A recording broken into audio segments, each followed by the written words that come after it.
Welcome to There is a Method to the Madness. My name is Rob Maxwell. I'm an exercise physiologist and personal trainer. I'm the owner of Maxwell's fitness programs, and I've been in business since 1994. The purpose of this podcast is to get to the real deal of what really works, to talk to you about what really works so you don't fall for fads and fallacies. And that's what I love to talk about, all right? So today we're going to have some fun talking about what really works to lean out. All right. Do I have your attention? I think we all love to get a little bit leaner, right? I once heard somebody say years and years ago in the beginning of my career, and it's been proven to be true, that everybody wants to look better and feel better. And there ain't nothing wrong with that. So before I get to today's show, let me thank our wonderful sponsors, Jonathan and Lynn Gilden. They are committed to providing the highest level of customer service, and they have the sales and the reviews to back that up. And I might add, they are also sponsors of the MaxFit Games, so they're extremely generous, and I really appreciate them. So give them a shout at 386-451-2412. Everybody wants to look better and feel better. I've never had anybody ever dispute that. Occasionally there might be a little bit of insecurity in making a statement like you want to look better, like some people feel like they're being vain if they say that. But I don't really think that's vanity. I think it's the absolute truth. I mean, I think everybody wants to put their best foot forward and look the best and feel the best that they absolutely can. And those things are very important. And notice I said, look the best that they can, not comparing themselves to anybody else. I think that's that's not a good thing, to put it mildly. Like, that's never going to come out very well. That's not very healthy to worry about what other people look like. But I think improving yourself is really one of the most important things that we can do in every regard. Really trying to make ourselves, in my opinion, better humans all the way around, body, mind, and spirit. So, adding to the physical part, there's really nothing wrong with wanting to look better and, of course, feel better. I mean, the name of the game is getting healthier all the way around. And I do think that those two things are absolutely a part of that. So a big part of that is how we eat. I've told this story before, but I'll tell it again because, in my opinion, good repetition is absolutely needed and important, and how a lot of us get our messages. I was speaking at a friend of mine's church many years ago, and they were doing a weight loss challenge. And this was set up through somebody else. So I didn't even really know that my friend was going to be in the audience. And he was, and it's funny because years and years ago, before I really learned too much about what I was doing, when I was not a trainer yet, I was bodybuilding, and he actually did a bodybuilding show with me, my first bodybuilding show and his first. And we trained together the whole time, workout partners. We dieted together, we trained together, we did our cardio together, really great bonding experience. And so he was there, which I thought was pretty cool. And he had stayed in fantastic shape because that's just what he does. It's part of his lifestyle. He's always been that way. I've known him since we were kids, and he always just took care of himself and was blessed with good genetics as well, but he still has to put in the work and do the time, and he does.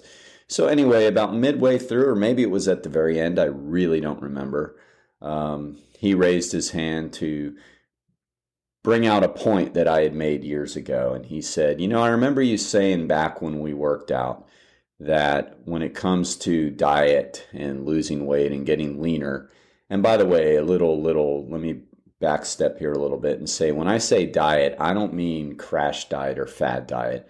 A fad diet is defined as when you have to drastically cut or eliminate a macronutrient. That's not what I'm talking about. So a low carb diet would be considered a fad diet. That's not what I mean. I mean, watching what we eat, being more careful, cutting calories. That's what I mean by dieting. So back to the story, he raised his hand and he said, I remember years ago when we worked out, you said that 80% of getting leaner was all about nutrition, and you can work out on a rigorous schedule and it won't really touch the body fat loss unless you are working on your diet. And I was super impressed that he remembered that. And again, that's back before I was officially educated. I was still educated in the way that I really loved what I was doing as far as working out. And I did my own self-seeking on a lot of different things. And it's true. That was true then. And I was super impressed he remembered it. And it obviously stuck with him. And, it was a great point, and it is true now. So here is how we get leaner. If we really, really are serious about cutting body fat, whether it be because our doctor told us that we have hypertension and high LDL cholesterol, which is the bad cholesterol, and high triglycerides, and we're pre-diabetic, and all of those things can be helped by losing body fat. So maybe it's that reason you're on that quest, or maybe you're just tired of how your clothes fit, and you just realize that you don't feel good about yourself and you are now ready to lose body fat. Notice I say lose body fat versus weight, because losing body fat is the name of the real game. I mean, we can definitely see that on the scale in a way. Like when we lose weight, we're losing some body fat for sure, but we also are potentially losing some muscle. Now, I don't want to get in the weeds here and talk about how you need to check your body fat to stay on top of that, because that's not really the point that I'm trying to make. The point I'm trying to make is that when we say weight loss, what we're really talking about is fat loss, okay? Because we don't want to lose muscle. Muscle is one of our main drivers of our metabolism. It's one of the ways that we are able to stay in shape. I mentioned my friend who was in the audience. He always had a good amount of muscle on him. Like, he wasn't super huge like a bodybuilder, but you could always see his muscles. He was always muscular, lean, and cut, which means he has muscles. So he understands the importance of that. And I know to this day, he's still getting after it, mostly doing home workouts like pull-ups and things like that, which is great. Absolutely muscle building activities. So when I'm talking about that, I'm talking about fat loss. So it's absolutely true that it's 80% of the game. So maybe your goal is what I said, the person who kind of got scolded by their doctor. Maybe your goal is, as I said, you don't like your clothes, how your clothes fit. Maybe you are hoping to do a physique competition and you want to lose some body fat so you can better prepare yourself to get up on stage. Like, these are all areas that I've worked with through the years, and then some. Like, there's other reasons, but those are kind of the main reasons people want to lose weight. They are either getting unhealthy, they don't like how they look, they don't like how they feel, they don't like how their clothes fit, or somebody's trying to drop weight for a competition, whether it be for a bodybuilding or physique competition, or maybe a runner or triathlete that feels like they would perform better if they want to lose a little bit of weight. So absolutely, it's at least 80% diet. Like, we can work out, which is absolutely great. Want everybody to work out. We can go to the gym and lift our weights 2 to 3 times a week, which is awesome. And yes, even if our diet is horrible, we're going to gain some muscle and gain some benefits for sure. We can go and do our cardio, like we can run 3 to 5 miles a day, which is awesome if you can do that. And you are going to get cardiorespiratory benefits from that. And you're going to get some slow twitch muscle fiber benefits from that. In other words, your leg muscles will get stronger and improve their tonicity from that. But unless you watch your diet, number one, you're not going to get the full benefits of your exercise routine. I don't mean to be, crass here, but the bottom line is sometimes what we call that is you can become a fit fat person. So, And that's better than being a unfit fat person, right? And I'm not meaning that in a judgmental tone at all. Like, it's just trying to maybe make the point that you understand. But if you want to become fit and lose body fat, you have to pay attention to your diet, all right? So the bottom line is these are the two things that through the years are critical if you are serious about losing weight. And every time serious about losing fat, every time I've gone to speak somewhere, whether it be a bariatric group that I went to just a few weeks ago under Dr. Berkedal's watch, or whether I've been to Rotary and some people talk about their weight loss, or whether these are my own clients that have come back and told me, which I knew because I was working with them, whatever, there are always two things that jump out. Number one is they kept a diet diary. They kept a food log. It is so important. And it's that little but huge step that people just oftentimes are not willing to do. You know, in the old days, I used to have to keep one manually. In other words, like when I was in college, even before my master's degree, I remember taking a nutrition course in my undergraduate studies, and I majored in psychology, but I took general nutrition because maybe I had to, I don't even remember. But in any event, I would have anyway, because I was already interested in this stuff. And I remember our professor, thankfully, made us keep a food log. I don't remember for how long, but it was at least a week. And we had to write down everything that we ate. Didn't matter if you're trying to lose weight, gain weight, maintain your weight. It was a class assignment. We had to write down everything that we ate. And then at the end of the week, we went to the appendix and glossary and all that. And we looked up where the foods were. And we had to add up the calories, the protein grams, the carbohydrate grams, and the fat grams. And we had to determine how many grams we ate, how many calories we ate, and what percentage of our diet was each of the macronutrients. We did that by hand. So that was, that was labor intensive. Like, that took a little bit of time. Well worth the time, because it was an eye-opening experience, even for somebody who ate pretty healthy like I did. I was like, oh my goodness, I didn't realize that had that much fat in it. Or, oh my goodness, I didn't realize I was eating that much. Whatever. I just remember being like taken back by it and surprised. And now it's so much easier to do, because you literally can use a computer program or an app on your phone like MyFitnessPal. I use MyFitnessPal. I like tracking my food because, to me, it makes me have to work less. Like, I can look at it and go, oh, like, I'm doing good today. I maybe need to increase a little bit of protein here. I better have an extra few hard-boiled egg whites at night. Whatever. I'm just, I really don't eat egg whites at night like that. But it helps me stay on top of things, and it's really not labor intensive. Like, it requires hardly any time or energy to simply do that. So I do it, and I'm often baffled by the people that resist doing it. And in a way, it's always been one of my tests. Like, if I tell somebody, hey, I need you to log your food. If we're serious about cutting weight, losing fat, I need you to log your food.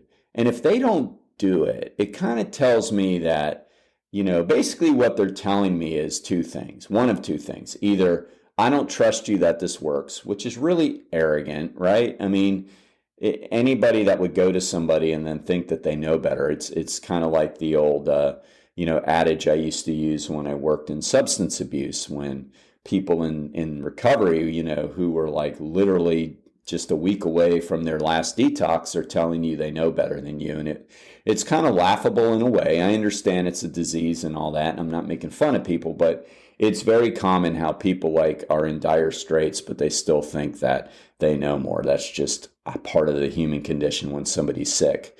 But I would also say that it is also part of the human condition when people are sick with being overweight too. Like, they kind of do the same thing. So they either think they know more and don't trust the fact that you want them to do this thing that is absolutely critical, or it's just not worth it to them. Like, it's not worth it to them to take the time to do it.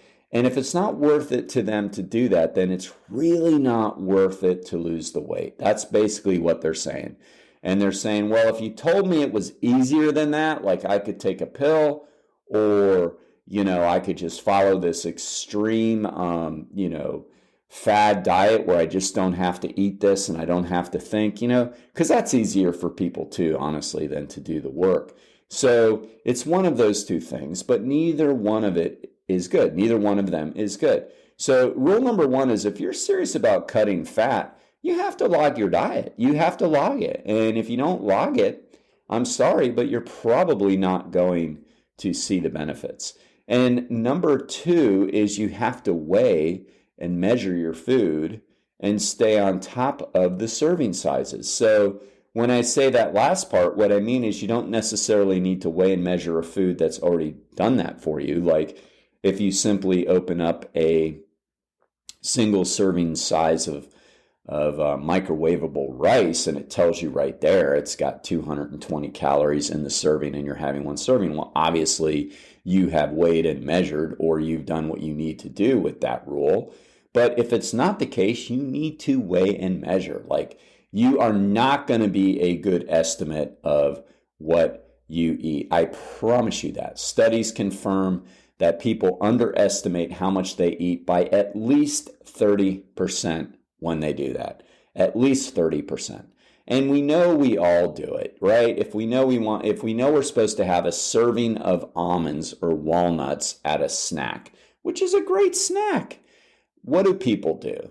They open up the jar, they pour some into their hand, like a handful, and they might even pour a little extra going, my hand's small, I need a little more, And it's probably 2 to 3 times what a real serving is. Because a serving of almonds, depending on the package you buy, I guess the size of them, is either 9 or 11 almonds. That's it. And that's 170 calories. So, I'm going to go out on a limb and say most people are eating around 30 if they don't weigh and measure, right? So that's going to be true for the Greek yogurt that you eat, that you buy, that's not single serving. That's going to be true for any ice cream that you might buy that's not a single serving. That's going to be true for your almond milk. That's going to be true for your whole milk, like whatever, whether you try to eat healthy or not, whatever your serving sizes are, whatever food you're picking, I can bet the farm that if you don't weigh and measure, you are eating more than you need. So if you are logging food, which is great, but you're putting in the wrong information because you're really not following serving sizes because you're not weighing and measuring, well, you're probably not going to get the full benefits, okay? So look, I'm coming at you here. I know this is hard, but I also know it works. And I know absolutely with as much as I know about food, and I really, really do. I study food. I know a lot about food. If you came to me and said, just started peppering me with how many calories are in a certain food and how many grams of protein and fat and carbs, I could probably spit out almost every food at you for sure. But I still weigh and measure if I decide I got to take a little bit of fat off. Like if I'm going to prepare and do a physique competition, which I've done a few of, in my 50s, whatever. I mean, earlier I already mentioned that, but also in my 50s as a master's athlete. And I know I've got to shed about 5 or 6 pounds of fat or whatever to get up on stage to be my best. I'm going to weigh and measure. I'm not going to take what I know for granted. I'm going to log the food. And the reason is because it's worth it to me, because I don't feel like that's a lot of energy expended for the benefit. And really, so much of life comes down to that. How much energy do we have to expend to get what we want, and is it worth it? And I could just tell you from a personal perspective and from my professional opinion that it is absolutely worth it, okay? So if you really are serious about dropping some body fat, weigh and measure your food and log your food, all right? It is absolutely worth it. Now, what else is worth it is overhead door of Daytona Beach, because Zach and Jeff Hawk are phenomenal people, and they run the best garage door company in town. I promise you that. And there are gold sponsors for the MaxFit Games, meaning they donated $1,000 of their money to this cause. And by the way, a lot of this money is going to go and help substance abuse program here in town called Volusia Recovery Alliance, because I believe in helping people who are trying to recover from drugs and alcohol. So please get with us and the Hawks and the Gildens and try to help us with that cause. And if you need any help with your garage door, give Overhead Door a shout at overheaddoordaytona.com. And I will talk to you next time, people.